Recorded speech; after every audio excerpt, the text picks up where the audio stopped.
The Crowded Room Rule. Arthur and Walter, friends for 50 years, met at their favorite cafe.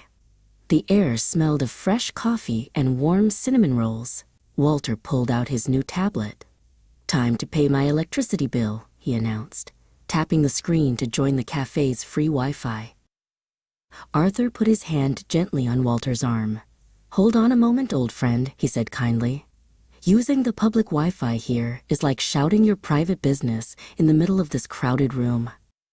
Walter looked up from his tablet, confused. "Shouting?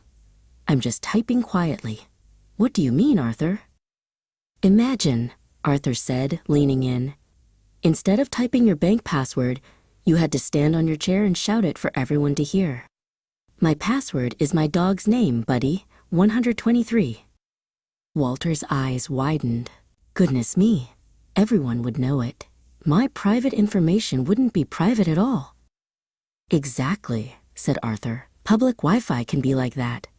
It's an open space. Sometimes, others can listen in on what you're doing. It's not the best place for private tasks like banking or shopping.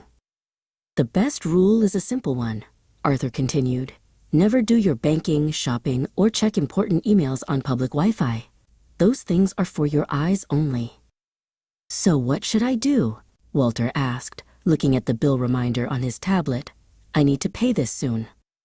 You wait until you get home, Arthur said with a comforting smile.